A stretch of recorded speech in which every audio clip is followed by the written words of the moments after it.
Doctor لقمان سلفی, doctor قاری احمد دین, professor عبداللہ ناصر رحمانی, doctor فضل الہی, doctor طالب الرحمان, شیخ محمد منیر قمر, شیخ مقصود الحسن فیضی اور شیخ معراج ربانی اور برصغیر کے جید سلفی علماء کرام کے نام اس ضمن میں پیش کیے جا سکتے ہیں.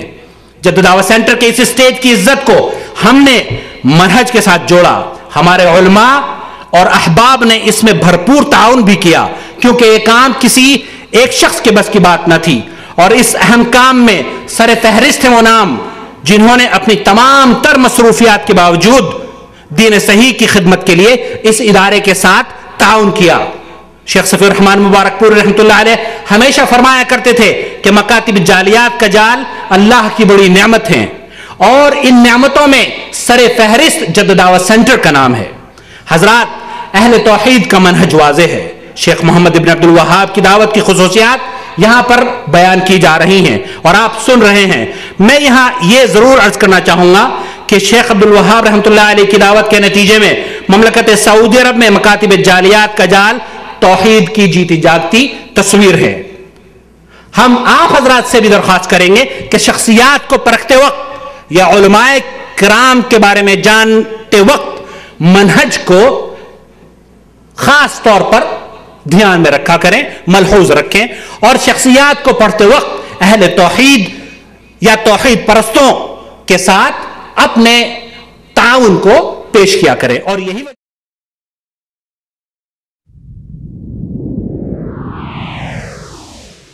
ڈنمارک کے کفار نے صاف کا کافروں کی طرح رسول اللہ صلی اللہ علیہ وسلم کی توہین کرنے کا کام کیا. میری اور آپ کی ذمہ داری کیا بنتی ہے؟ میرے اور آپ کے ذمے اسلام کیا چیزیں واجب اور فرض قرار دیتا ہے؟ سب سے پہلی بات, جو ڈنمارک کے اس کفر میں شریک ہیں ان ملکوں کی مصنوعات کا بائیکاٹ کیجیے. اس ملک کی بنی ہوئی چیزوں کا بائیکاٹ کیجیے اور انہیں کہو ان عدتم عدنا, اگر تم یہ کر سکتے ہو تو ہم اپنے گھروں میں تمہاری چیزوں کو سجا نہیں سکتے. ہمارے بچے دودھ کے بغیر بھوک سے تڑپتے ہوئے مر جائیں, قبول ہے. گستاخ رسول کا بنا ہوا دودھ اپنے گھروں میں نہیں ہے. یہ عہد کیجیے.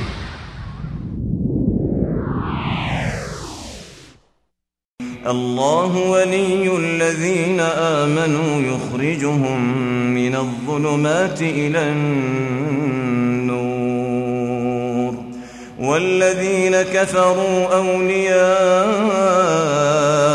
الطاغوت يخرجونهم من النور إلى الظلمات أولئك أصحاب النار هم فيها خالدون.